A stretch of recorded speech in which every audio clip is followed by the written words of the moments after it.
So over the years, I've seen ATVs tied down in the most insane possible ways, and I can't believe I haven't seen more of them shoot off going down the highway. So what I want to do is take a few minutes and talk about 3 different methods to help you properly tie your ATV down, so hopefully it stays on your trailer while you're going down the road. So please keep watching.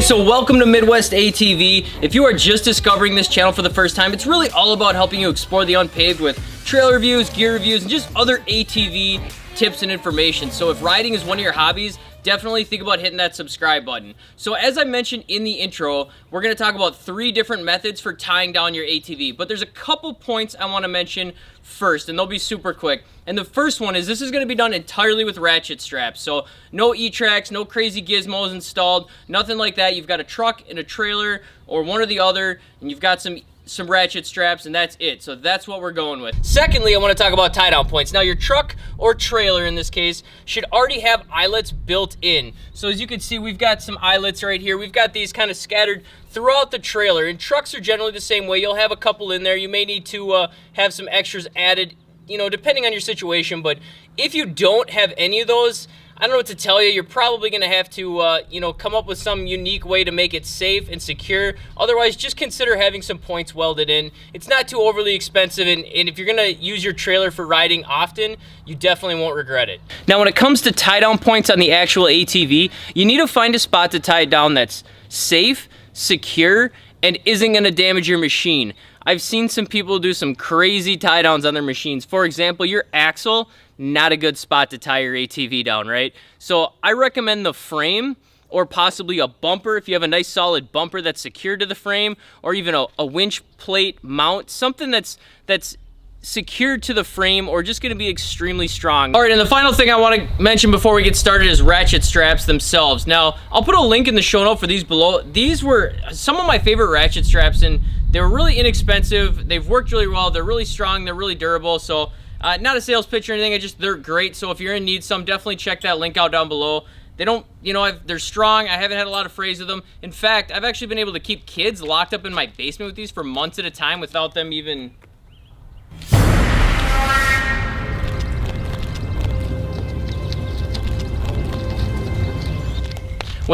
getting out.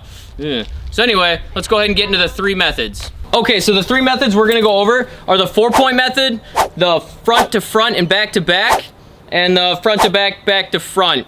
I don't know, I just totally made those up. I'll show you what I mean as we get going. So the first one we're gonna do is the 4-point method. So what you're gonna do is you're gonna need 4 different straps for this method, and you're gonna go from the front on each side and then in the back on each side. So you're stretching it out 4 different tie downs in 4 different spots. Now this is actually my least favorite method because it's extremely hard to get them all tied down with the weight distributed evenly. So what ends up happening is you tie one down and then you go to the other and you tie that one down and then you go back and you try and tighten them all down nice, but one of them is always going to be a little bit looser than the other ones. And what happens is when you're going down the road and you hit the bumps and all that, right, your machine kind of moves a little bit with the shocks and everything else. One of those, whichever one is loosest, will often somehow just manage to jiggle loose.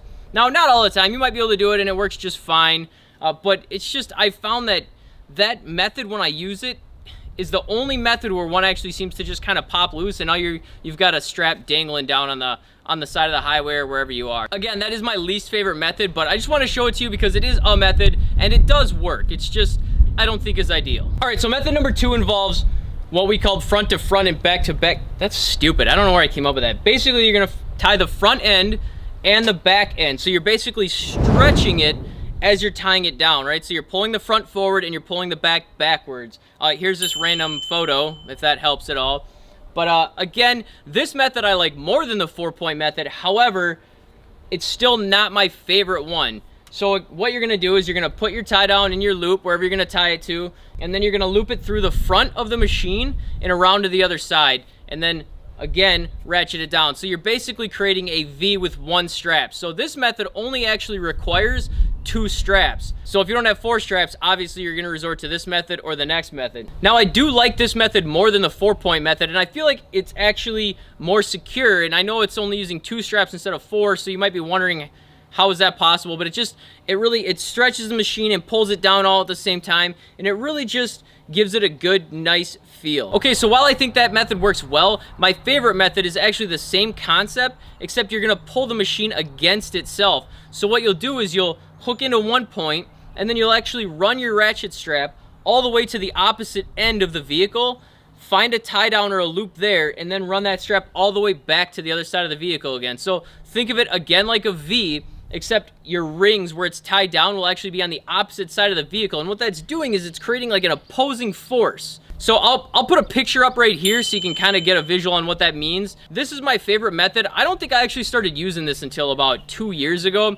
but I found it works really well. Now, when I was coming up with the idea for this video, I wanted to poll other people and see if they kind of agreed with my methods and what I thought was the best one. So I created a photo, I threw it up on Instagram, and it does seem like a lot of other people agree with the method of pulling against itself. So if you haven't used it, definitely consider it, give it a shot.